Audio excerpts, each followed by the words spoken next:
میرا نام عمیر ہے۔ عموماً ذہن میں ایک بات یہ آتی ہے کہ ہم نماز پڑھتے ہیں، دنیاوی خیالات آتے ہیں، تو نماز تو ہم ادا کر لیتے ہیں، مگر بعد میں یہ محسوس ہوتا ہے کہ نماز ہماری ہوئی یا نہیں ہوئی۔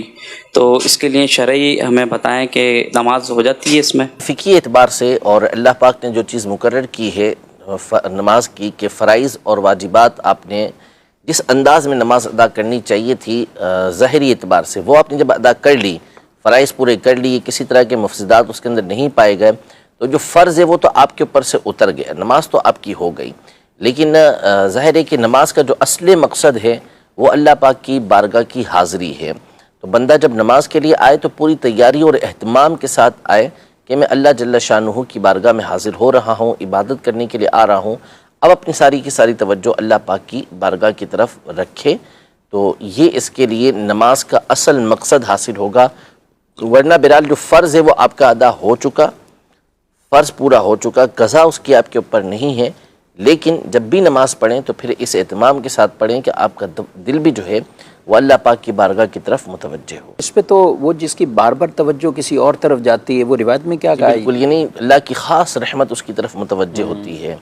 جب بندہ کسی اور طرف متوجہ ہوتا ہے، اس کی توجہ کسی اور طرف چلی جاتی ہے، تو ندا دی جاتی ہے کہ کیا مجھ سے بہتر بارگاہ کوئی ملی ہے؟ اللہ اکبر۔ تو پھر بندہ متوجہ ہوتا ہے، پھر ندا دی، پھر کسی اور طرف چلا جاتا ہے، پھر اس کو ندا آواز دی جاتی ہے کہ کیا مجھ سے بہتر کوئی بارگاہ مل گئی ہے۔ 3 دفعہ ایسا ہوتا ہے، پھر اس کے بعد اس کو صدا آواز نہیں دی جاتی۔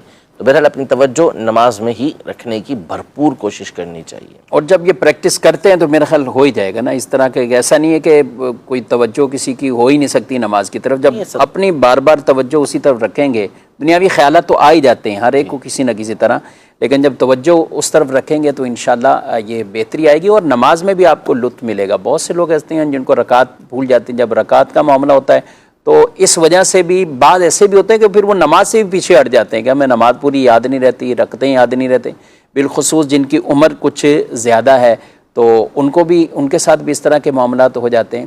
تو نماز کی طرف توجہ رکھنے کا ایک تو ہے کہ نماز کو اس کے معنی کے ساتھ یاد کر لیا جائے۔ اگر آپ کو سورہ فاتحہ کا ترجمہ اچھی طرح یاد ہو، تفسیر صلاۃ الجنان سے آپ پڑھیے، آپ کو بہت آسانی سے وہ یاد ہو جائے گا۔ اسی طرح کچھ صورتیں ہیں، آپ ان کا ترجمہ آپ پڑھ لیجئے۔ التحیات جو نماز میں پڑھتے ہیں یہ بھی ترجمے کے ساتھ، تو یہ جب آپ کو ترجمے کے ساتھ یاد ہوگا نا، اور پھر آپ کی توجہ بھی اس طرف رہے گی، تو انشاءاللہ نماز کے اندر یہ خشوع خضوع والی کیفیت بھی رہے گی، اور ہر طرح کے وساوس سے بھی آپ محفوظ رہیں گے۔